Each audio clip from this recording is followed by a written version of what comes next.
ഖുർആൻ ബൈബിളിൽ നിന്നും കോപ്പിയടിച്ചതാണ്, ചിലർ തോറയിൽ നിന്നും കോപ്പിയടിച്ചതാണെന്നും പറയുന്നു.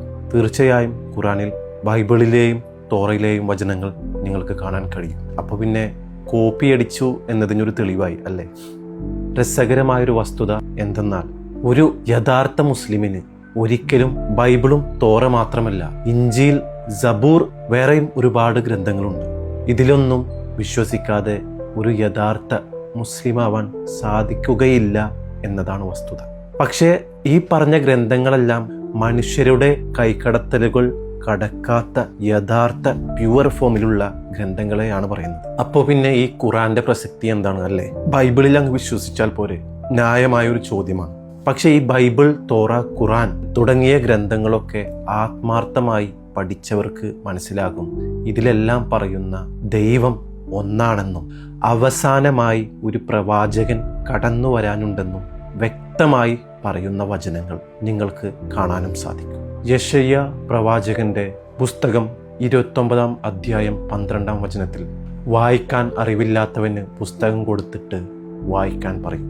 അപ്പോൾ അവൻ പറയും, എനിക്ക് വായിക്കാൻ അറിഞ്ഞുകൂടാ എന്നുത്തരം പറയും. ഖുറാനിലെ 96 അധ്യായത്തിൽ ആദ്യ വചനങ്ങളിൽ നിങ്ങൾക്കിത് വ്യക്തമായി കാണാൻ സാധിക്കും. നബിയോട് അള്ളാഹുവിൻ്റെ നാമത്തിൽ വായിക്കാൻ പറയുന്നത്. തീർച്ചയായിട്ടും ഈസാ നബിയിലും വിശ്വസിക്കാതെ ഒരു മുസ്ലിമും മുസ്ലിമാവുകയില്ല. പക്ഷേ ദൈവത്തിൻ്റെ പ്രവാചകൻ എന്ന രീതിയിലാണെന്ന് മാത്രം. മറ്റൊരു മതത്തിൻ്റെയും വിശ്വാസത്തെ വേദനിപ്പിക്കാൻ ഞാൻ ഉദ്ദേശിക്കുന്നില്ല. എല്ലാവരുടെയും വിശ്വാസത്തെ ഞാൻ റെസ്പെക്റ്റ് ചെയ്യുന്നു. പക്ഷേ ഖുർആൻ കോപ്പിയടിച്ചതാണ് എന്ന് പറഞ്ഞുകൊണ്ട് അതിൽ ഒരു വ്യക്തത ഉണ്ടാക്കണം എന്ന രീതിയിൽ മാത്രമാണ് ഈ ഒരു സംഭവം ഞാൻ എടുത്തു പറഞ്ഞത്.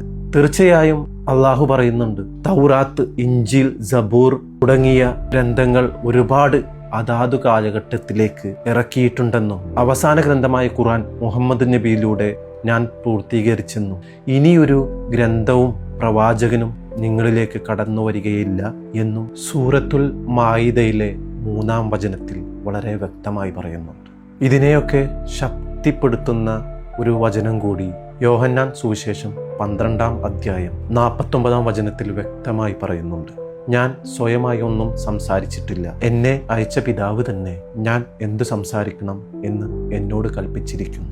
ആ ഒരു പിതാവ് തന്നെയാണ് മുഹമ്മദ് നബി സല്ലല്ലാഹു അലൈഹി വസല്ലമയെയും അയച്ചിരിക്കുന്നത് എന്നതാണ് പഴയ നിയമത്തിലെ ആവർത്തന പുസ്തകം 18 അധ്യായം 18 വചനത്തിൽ പറയുന്നത്. ഞാൻ നിങ്ങളുടെ സഹോദരങ്ങൾക്കിടയിൽ നിന്നും നിന്നെപ്പോലെയുള്ള ഒരു പ്രവാചകനെ അവർക്കായി ഉയർത്തുമെന്ന് ചിന്തിക്കുന്നവർക്ക് ദൃഷ്ടാന്തമുണ്ട്.